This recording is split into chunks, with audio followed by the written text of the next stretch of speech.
Hi, hello again.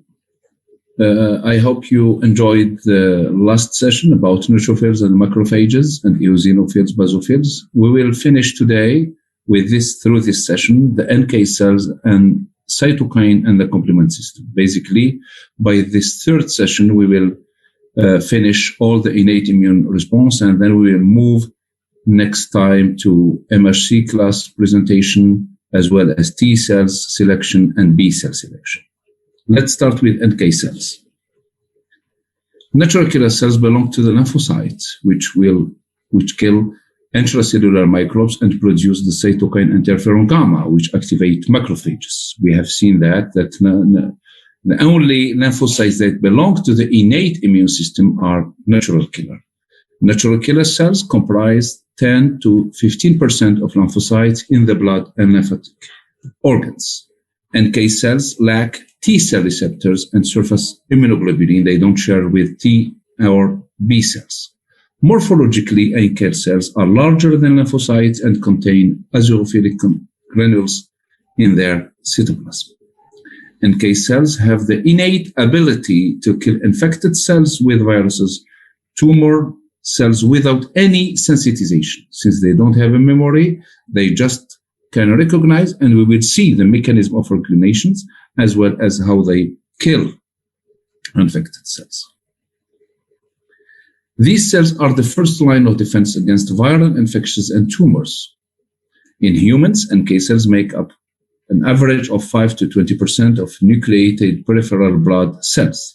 They are also found in lymphoid organs, spleen, tonsils, peripheral ganglia, and in certain tissue, including liver, lung, and placenta. They have a well-developed cytoplasm containing cytotoxic granules. NK cells are phenotypically characterized by the expression of surface marker, CD, cluster of differentiation, CD56, and the absence of CD3. T cells are CD3 positives. NK cells are CD56 positives. As you see here, the different stages of NK cells. We will mainly talk today about the final stages. Stage 4, CD56 bright, and stage 5, CD56 dim. And we will see the difference between the two. So, through these two stages, we have two subpopulations of NK cells. Two major subpopulations of NK cells are commonly defined according to the density of the expression on the surface marker, CD56 and CD16. They have different distributions and functions. CD56 dim, CD16 positive NK cells represent about 90% of NK cells in the blood, spleen, and liver, but only 10% of NK cells in the lymph node and tonsils. So CD56 dim and CD16 positive, we will find them mainly in the blood, spleen, and liver, and less in the lymph node and tonsil. What is their function? They have many lytic granules, making them highly cytotoxic but proliferative and produce few cytokine in response to stimulation by monocytes. So they are mainly killers. They need body to body, they need direct contact and to kill because they have highly cytotoxic granules. And here are they. Killer cells, target cells. These target cells can be either virus-infected cells or tumor cells. Especially we need them now during this pandemic. And you see here they need direct contact. They come close to the target cells, one of two of them, or two of them, and they will release their granules, especially perforins and all other molecules we will see. This population, it's mainly very active, does produce less cytokine, but produce more granules and cytotoxic product. And here the details, they need contact, NK cells, target cells. As you see here, granules, in order to inject all the granules, they will need to make a tunnel in the membrane of the target cells, what we call pore or perforin. And through this perforin system, they will inject all the granules, and they will, you see here, this square, granzyme B, And mainly they will inject also, they will not inject it, but they will put on the surface of target cells this black dots, TNF-alpha, tumor necrosis factor. By simple contact, this cytokine can kill tumor cells. So it's very effective. And also they have another mechanism to induce apoptosis by Fas ligand. All the cells, nucleated cells, they have this receptor Fas. And NK cells, they have this Fas ligand, receptor ligand. By getting in contact, they will trigger the cascade, which will trigger the death signal and then the death of the cell. Very clean way. Now, CD56 bright, CD16 dim. CD56 bright, CD16 dim NK cells, on other hand, represent about 10% of NK cells in the blood and 90% of them in the lymph node and T cell. They have strong proliferative potential, are less cytotoxic than NK cells 56 dim 16 positive, but produce large amount of cytokine and chemokine after activation. So these cells, we don't expect them to be much more killer than more producer of interferons, especially we will see, in order to awaken the immune system and help, of course, coordinate. Here are these kind of cells. In case, for example, of infection with virus hepatitis, hepatocyte infected cell knows that this cell, once infected, this cell will die. It has to choose the way of dying, either through apoptosis, programmed cell death, clean death, and then stop the spread of the infection, or necrosis, where there is a huge leakage and then spread of the virus. It will choose, of course, the first one. The first thing to do is to release interferon alpha and beta. You remember this? We have seen that in the last session, interferon alpha and beta. This interferon alpha and beta will be captured by NK cells and activate, macrophages, Kupffer cells, which will release interleukin 12, interleukin 18, CCL3, in order to activate NK cells. NK cells will, in their turn, secrete interferon gamma. Why this?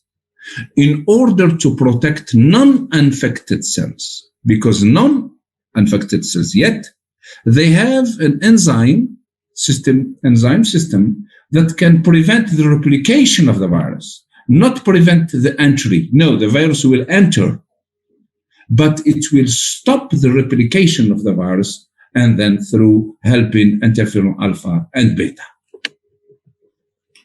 Once stimulated and activated, NK cells perform their antiviral function according to three main mechanisms. Production of cytokines, we have seen that, interferon gamma.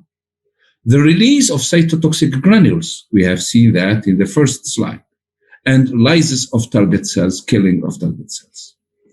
Depending on the degree of activation and the effector pathway involved, the NK cells respond, the NK response will be more or less effective. It will also depend on the viral pathogen and its specific escape mechanism. Of course, viruses, as any infectious agent, when it enters the body, it would like to survive. So it will develop escape mechanism, and here the immune system will have to deal with this situation, and of course the stronger will win. The regulation of NK cell activity will also play a major role in the pathogenesis and outcome of the infection. The interferon gamma produced by NK cells is a particular and a powerful activator of macrophages, which are the major source of interleukin 12. So we have seen that. Infected cells will secrete interferon alpha and beta. Macrophages will be activated, secrete interleukin 12, and interleukin 12 will activate NK cells. This is called positive feedback. With this, observed a positive feedback system is stimulating the activation of the two types of cells in the infected tissue. The production of cytokine by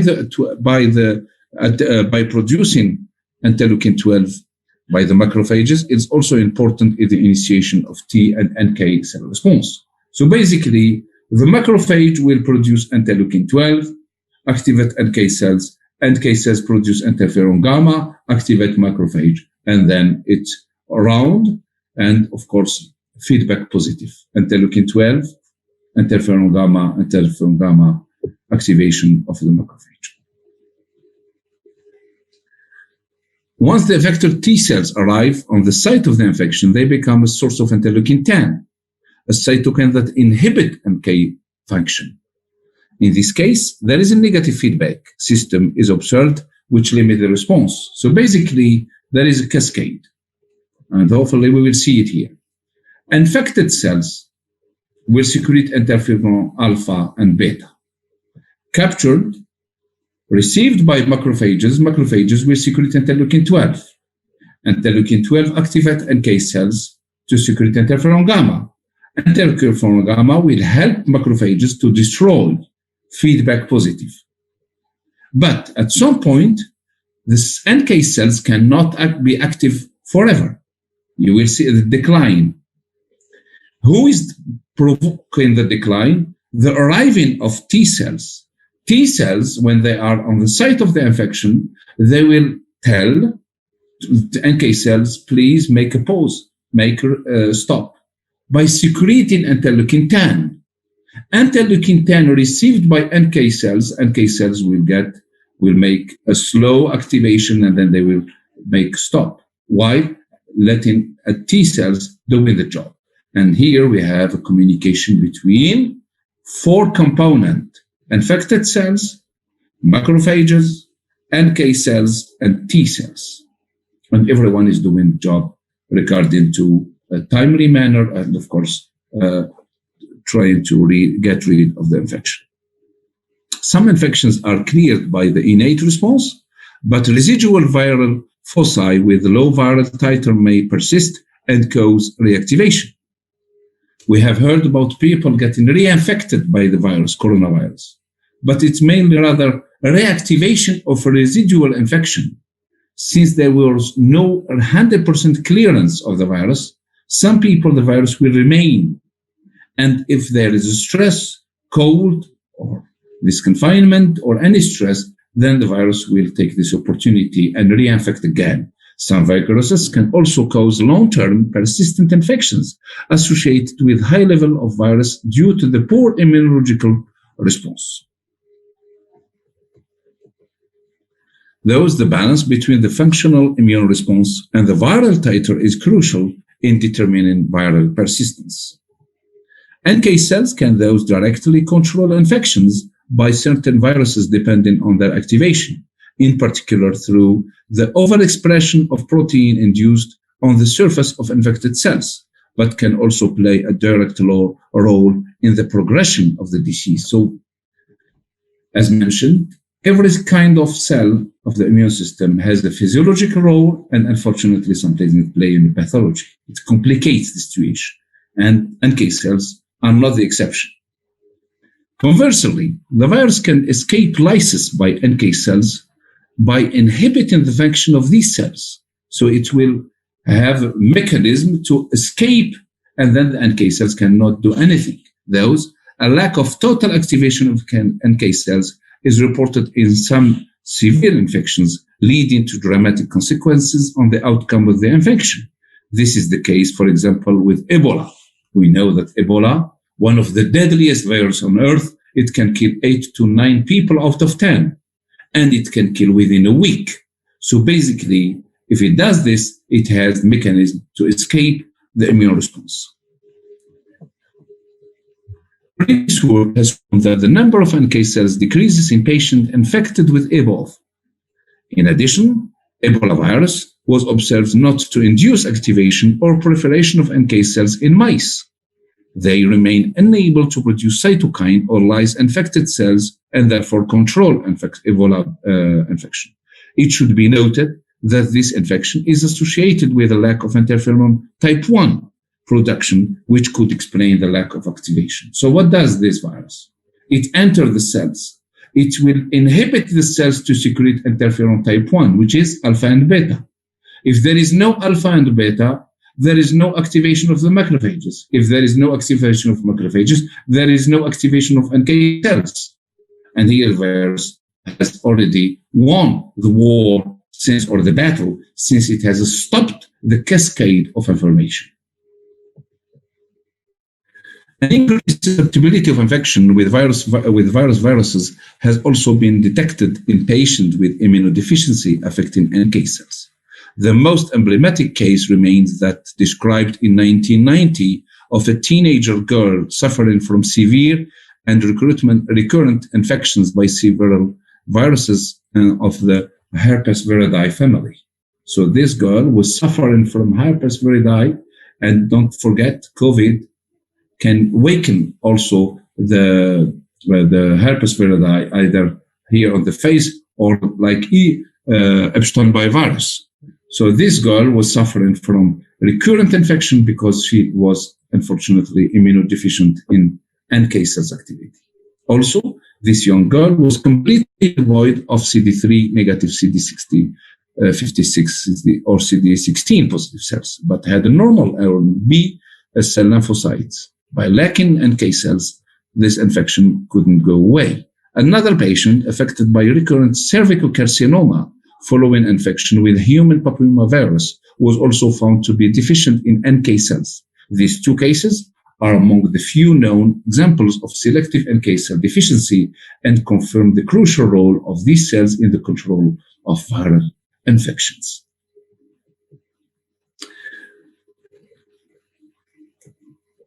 And here, for example, another function of NK cells, indirect, working with antibody. This called antibody-dependent mediator cytotoxicity, ADCC. So you have antibody against an antigen. We'll see the animation again. Antibody, IgGs, again an antigen, for example against coronavirus. NK cells will be armed, will be activated, and then they will secrete their granzyme B through the perforin and then destroy the virus. So NK cells can also work closely with adaptive immune system. That's why it's very important to have adaptive immunity, to be immune against an infection, either through natural infection or through vaccine, for example. Now, how these NK cells are working, since they don't have a memory, since they don't share the same receptors as T and B cells. Here, a normal cell, any nucleated cell, and here NK cells. Normal cells has two ligands, a ligand for the activator receptor of the NK cells, and another ligand for the inhibitory receptor of NK cells. 2 and 2. 2 ligand and 2 receptor. If the 2 are present, there is a standby, NK cells is not activated. Now, any infected cell or tumor cell will lack the ligand of the inhibitory receptor, as you see here, the orange one. Rather, there is overexpression of the activation ligand of the activation receptor. Then the cell will be automatically. It's like you don't have a brake, you have just an accelerator. You can just move, and there is no brake. There is nothing that suppresses the activation. Then the NK cells is activated. So NK cells is activated by default, because there is no expression of the ligand. Now, what makes this ligand disappear? Why this ligand is not here? Then we can just see it in the next slide. The functional activity of NK cells is regulated by a balance of signals between receptor activators and inhibitors. The activating receptors stimulate NK cells by recognizing molecules on target cells. The inhibitory receptor inhibits the activation of NK cells by recognizing self-molecules that belong to the MHC class 1. Here, this is a normal cell. This is an NK cells. Any normal cell has 2 ligands. Ligand for the activating receptor and another ligand for the inhibitory receptor. If it is the case, NK cells not activated, no cell killing. It will go away. Now, if the cell is infected by viruses, you will see that the ligand here for the inhibitory receptor has disappeared. There is only a ligand for the activating receptor. So what is this ligand? What is its job? It's the class 1 molecule, MHC class 1.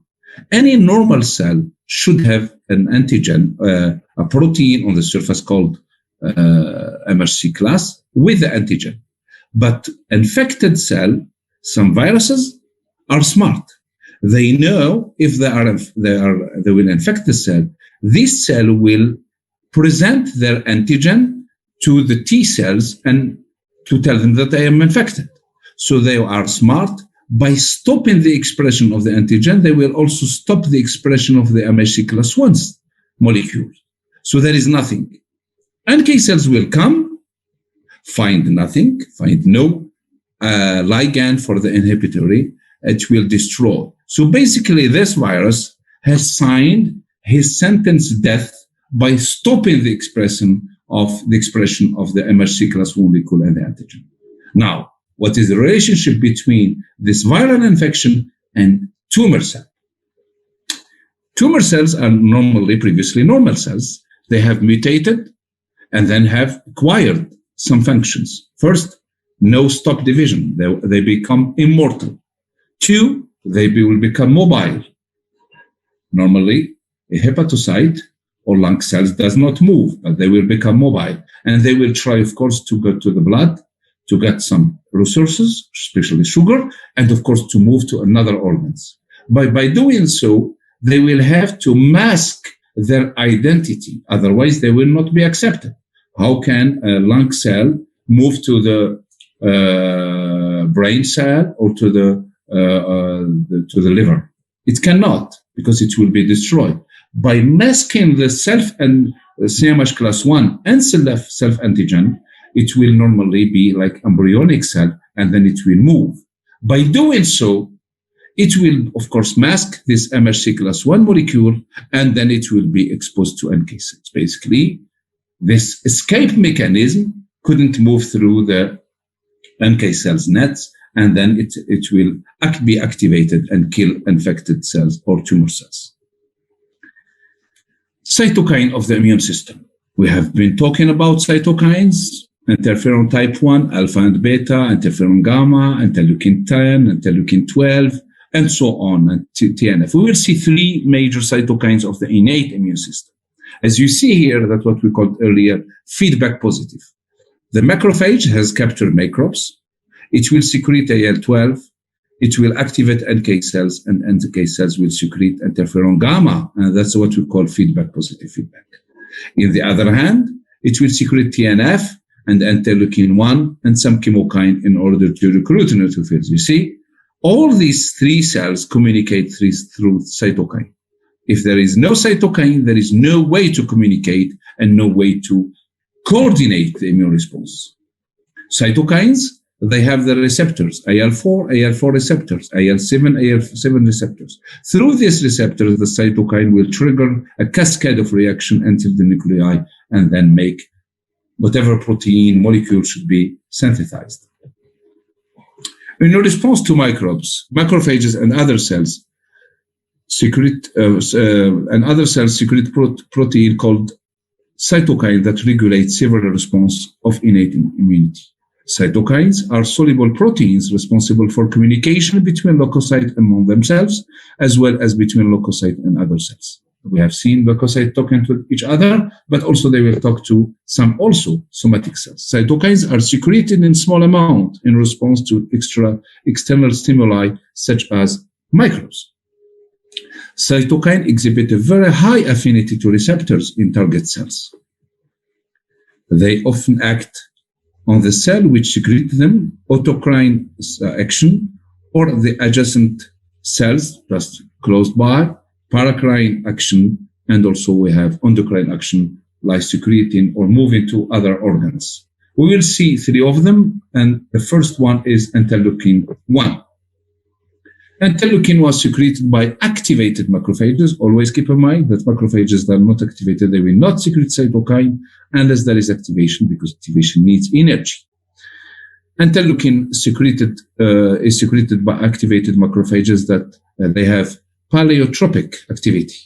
They act in particular on the cell of the hypothalamus and then the liver, and this activity makes them as humoral mediators of non-specific immunity. We know that humoral response is antibody mediated, But because interleukin-1 is everywhere, it's called humoral mediator of non-specific immunity. Interleukin-1 is an endogenous pyrogen.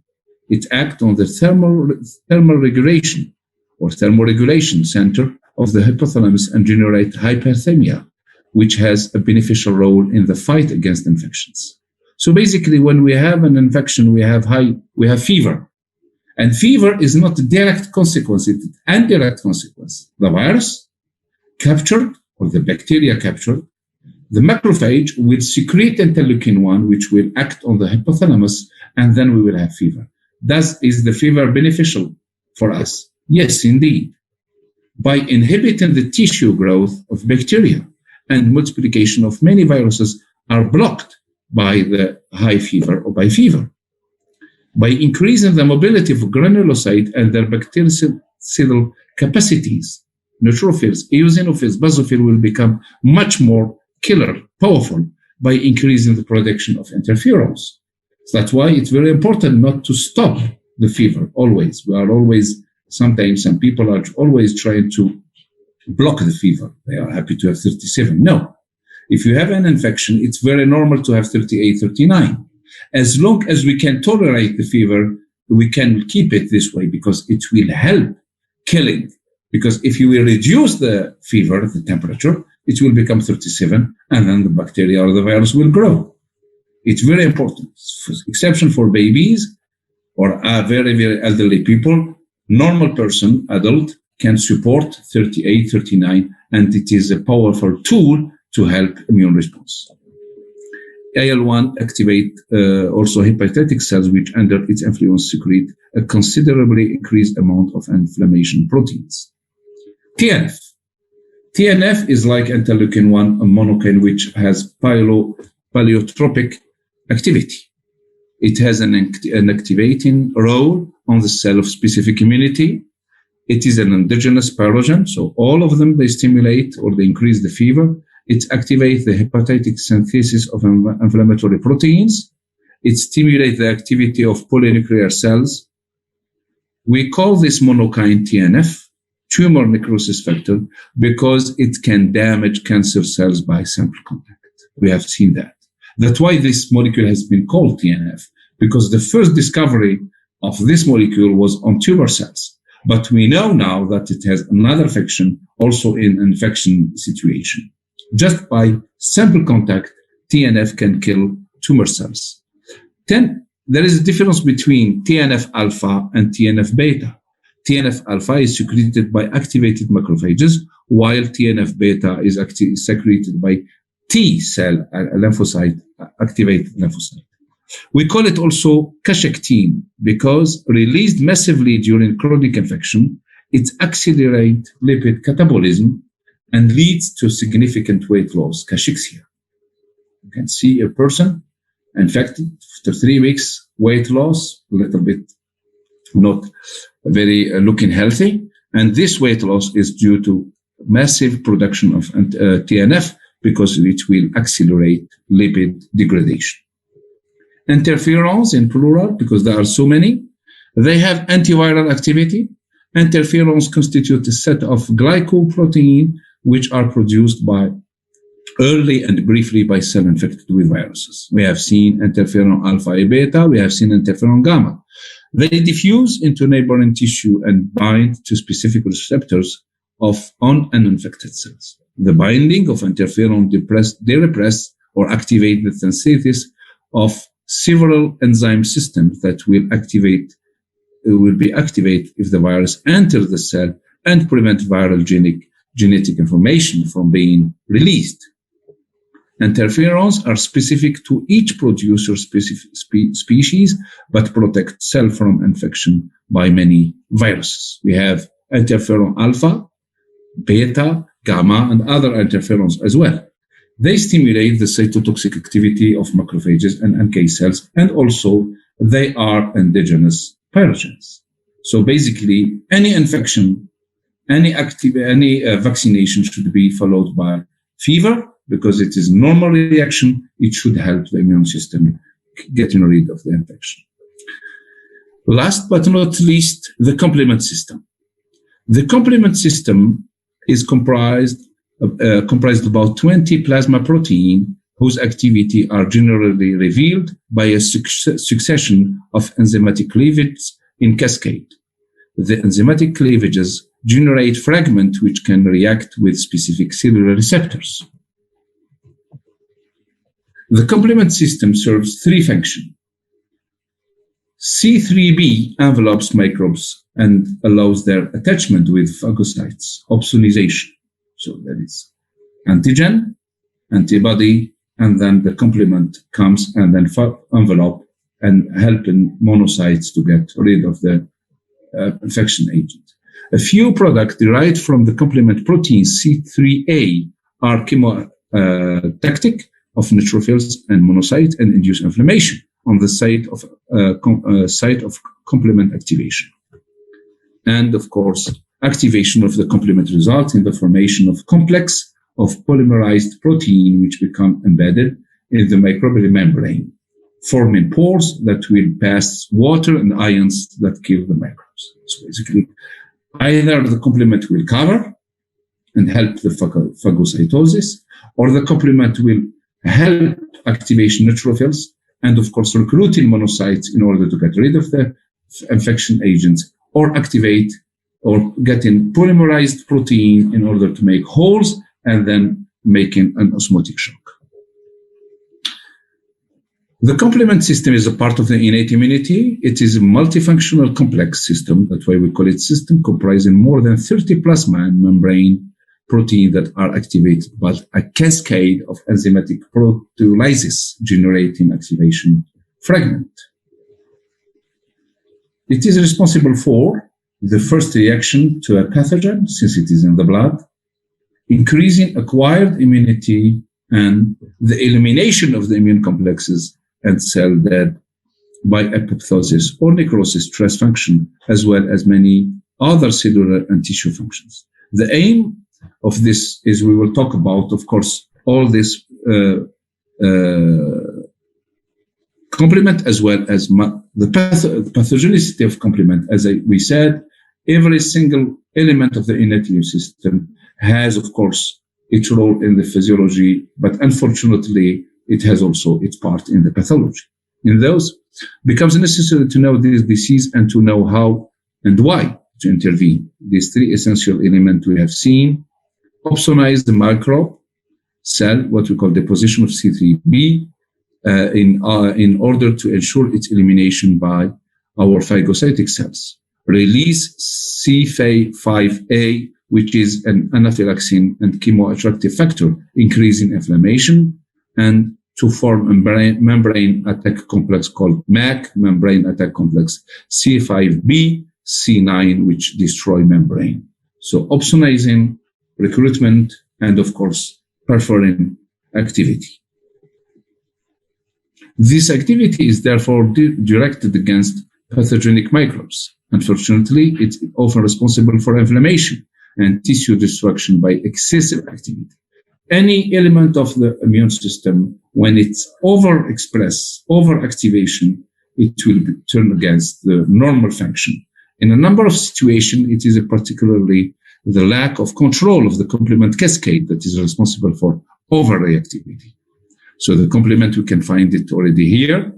Extremely important when we have infection, especially through air. And here is the cascade. This is one of the pathways. We have the antigen, we have antibodies, and then we have the complement, what we call classical pathway.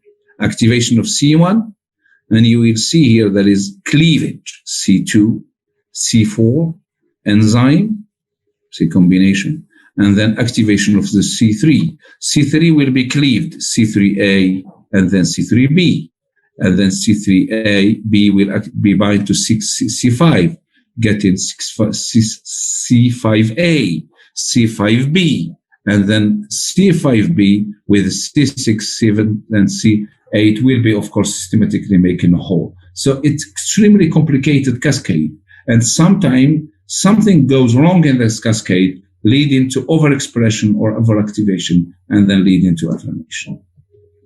Cascade effect. The complement proteins are found in an inactive state in the plasma, and the number is from C1 to C9. And then there is activation. Several of these proteins are activated to become proteolytic enzyme, which will degrade other proteins and produce the cascade effect, which we have just seen. And here, for example, it starts with this activation, for example, with LPS bacteria, C3b, and then C3b activation. And then, of course, it will lead, as you see here, C3a, C3a, and then activation, C5, C5b, C5i activation, and so on. And there is this cascade in order to activate. There are different pathways. We will see them, classical and alternative pathways. Now before that, we will see the pathology in which the complement plays an important role. The presence of an anti-meningococcal antibodies is essential for the prevention of the disease. This does not change the observation made by several years ago that the patient with hereditary complement deficit are at very high risk. An evaluation carried out about 20 years ago estimated that 1 in 10 people with meningococcal infection has such a deficit in one of these. You see, you have the panel T, C1, C2, C4, C3. It's extremely complicated. Or chronic massive consumption of the supplement, for example, during the nephritis with low C3. It should not be forgotten either that the complement also play an important role in the defense against a number of encapsulated bacteria such as Streptococcus pneumonia or even Haemophilus influenza. Patient with systemic lupus erythematosus, we have seen that in the last session, or related diseases. The presence of an autoreactive mono or polyclonal immunoglobulin, rheumatoid arthritis, autoimmune hemolytic anemia, all have evidence of uncontrolled activation of the complement. Uncontrolled activation. It starts and then it becomes uncontrolled, and unfortunately it will harm more than it will do good. The same reasoning is valid for many glomerulonephritis with C3 lowered in the blood or the complement deposition in the kidney, C3, C5b, C9 with or without immunoglobulins. Currently, these diseases are grouped under this name of C3 deposition, glomerulonephritis, or C3 nephritis. You see, there is a deposition, and then, of course, there is inflammation, and unfortunately, there is a disease. Recurrent bacterial infection in young children. So doctors usually are always curious to know why some kids, they have recurrent infection. Mannose binding lectin, MBL, is a lectin that effectively binds to the surface of many bacteria with polysaccharide capsules. This binding triggers the activation of the complement C4, C2, and then C3, the opsonization of the bacteria, and its recognition by phagocytes. That's the normal physiological function. A young child who has just seen his or her mother's protection antibody disappearing is in high risk between the disappearance of the maternal antibody and then the building of the antibody of the child itself. So basically, between these two, there is a risk of bacterial infection. It is no coincidence that vaccination against pneumococci and meningococci and Haemophilus influenza are essential to prevent these infections. In the absence of MBL, protection is poor, diminished, and makes these children especially susceptible to respiratory tract infection, recurrent ear infection, bronchitis, etc. As a current observation in children, it is interesting to note that immunosuppressed adults, by drug treatment, their disease, or transplantation, who have a lack of MBL in the blood, also have a higher incidence of infection than those with normal MBL levels. MBL deficiency most likely also worsen the course of the cystic fibrosis. There are two ways of activation of the complement. The classical route, its activation is generally based on the specific recognition of the target by an antibody. So we have seen that. Antigen-antibody activation of the complement. And the path or alternative pathways. Its activation is based on the non-specific target recognition mechanism. It can those be activated by bacterial walls, by cell-infected or by viruses or parasites. So basically, if we have been immune against any agents, once the agents enters again, there is antibodies, and then there is activation of the complement. This route is called classical route. If we didn't have any contact of an antigen, for example, coronavirus, then we should have normally in the blood, of course, we should have a non-specific or alternative pathways.